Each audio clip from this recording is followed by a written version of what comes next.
Welcome to the class. Today I will teach you one more chapter from geography, that is chapter 3, natural vegetation and wildlife. India has a rich and diverse wildlife and vegetation across the country. Its vegetation includes evergreen forest, moist deciduous forest, dry deciduous forest, teak plantations, shola forest, and vales. Innumerable species of mammals, amphibians, birds, reptiles, fish, and insects are also found across the country.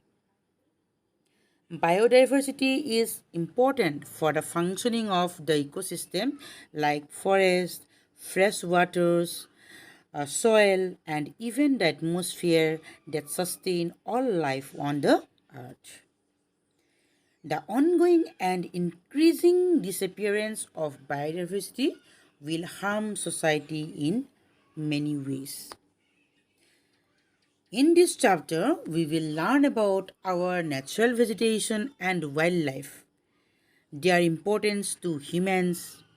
We will also see how natural vegetation and wildlife are valuable natural resources.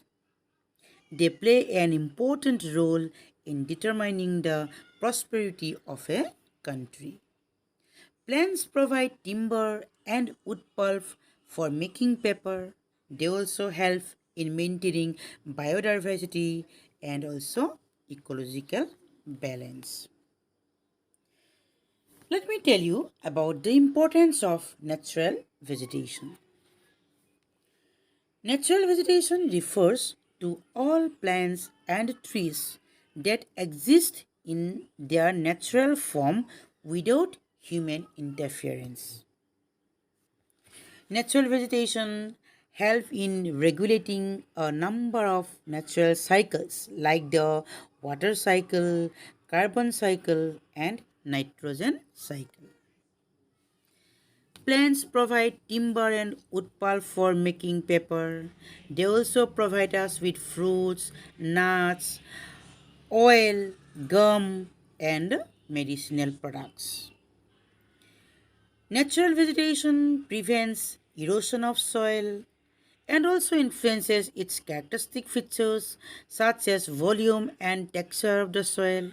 It provides home and food for a great variety of animals. Natural vegetation is the primary source of oxygen in our atmosphere, which is very important for sustaining life on the earth. Now, let's discuss about the natural vegetation regions of the world. Natural vegetation spread across the earth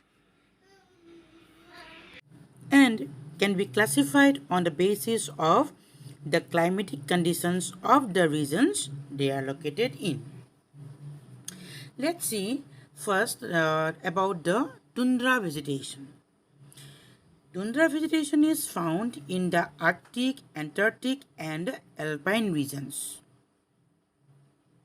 Due to long and severe cold winters, this region is treeless. There are no trees and only very little vegetation is available.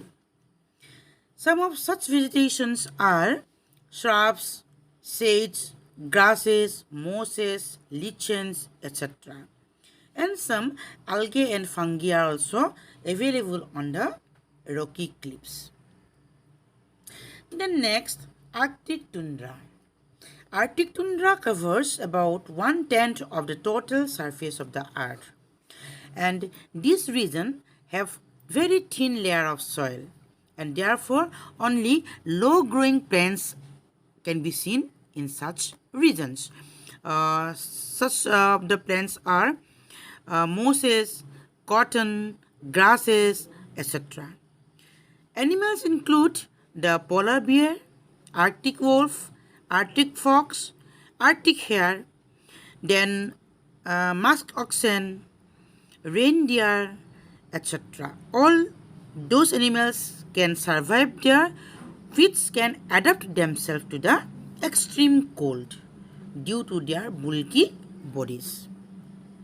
Then, insects like butterflies, beetles, mosquitoes, black flies, etc. are available.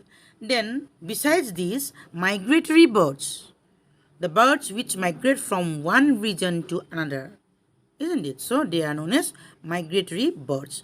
So, among the migratory birds include tundra swans, then harlequin ducks, sandpipers, plovers, geese, and gulls. Next is Antarctic tundra. This region is covered with ice sheets and it is too cold and dry to support any vegetation. But some portions have areas that support plant life, such as mosses, lichens, then aquatic algae, etc. are available. Another is alpine tundra. Alpine tundra vegetation is found in the high altitude mountainous regions of the world, and such region is treeless due to their height. Alpine tundra is dominated by only shrubs and herbs. In the higher mountains, only lichens and mosses survive. Animals like mountain sheep, wild cat, marmots, rabbits, pikas, etc. are available. Next, evergreen forest. Evergreen forest comprises plants and trees that retain their leaves throughout the year. Next, Boreal Forest or TAIGA. These forests form an almost continuous belt of coniferous trees, both in North America and Eurasia.